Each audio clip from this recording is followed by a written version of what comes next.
I'm Bruno Paiva from the University of Navarra in Pamplona, Spain. Here at EAJ, we are presenting some new and very interesting data about whole genome sequencing on circulating tumor cells, CTCs.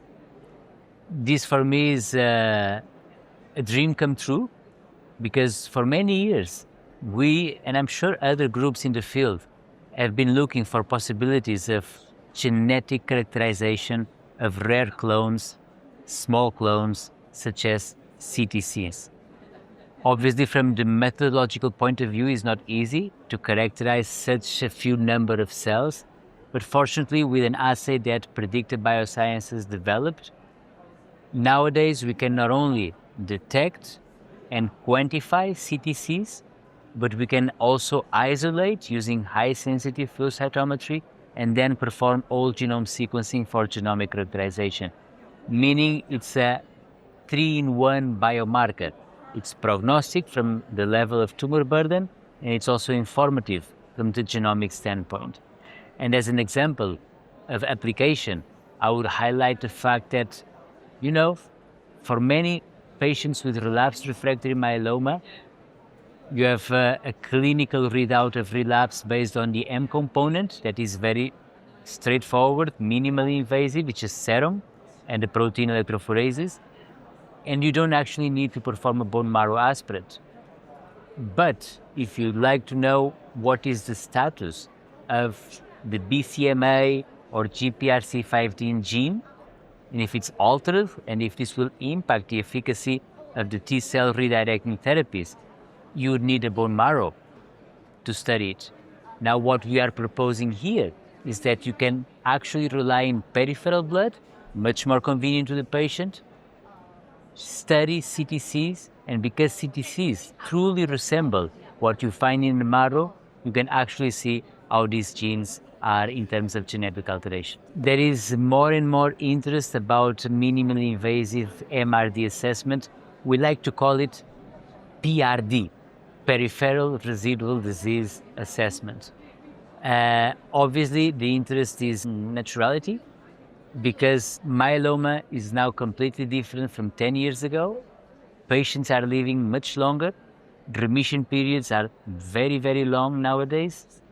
And because of that, there is high interest in fixed treatment duration. Now, fixed treatment duration that may resume sooner or later to some patients requires active monitoring, frequent monitoring. And frequent monitoring cannot rely on the marrow from the patient quality of life point of view. So it's almost like an obligation to develop and deliver to the community high sensitive tests that can be used in blood.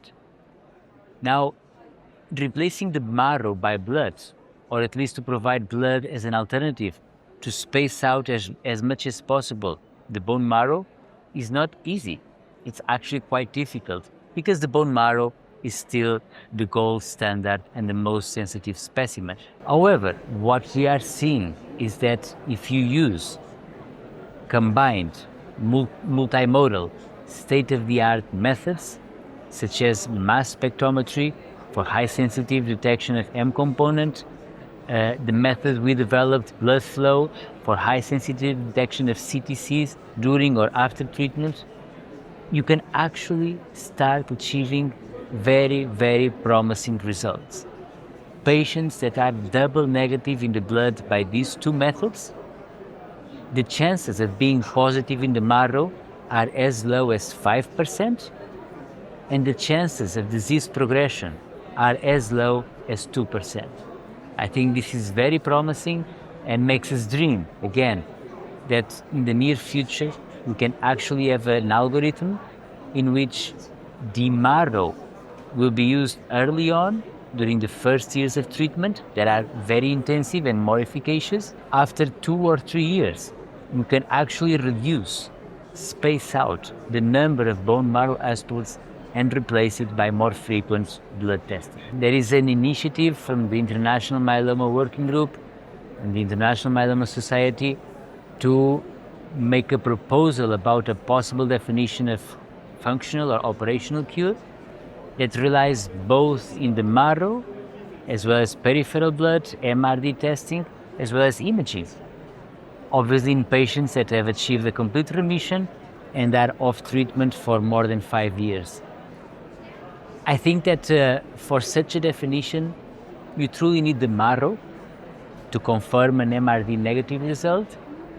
But let's say if you are considering testing for the definition in a patient, let's say every 3, every 5 years, in the meanwhile, you should rely on the peripheral blood at least to have part of the criteria being fulfilled. Again, I think it is not ideal to have consecutive bone marrow aspirates just to confirm the patient continues to fulfill all the criteria of operational cure. Also, at the same time, you cannot have no information in between bone marrow aspirates. This is another outstanding application of peripheral residual disease assessment.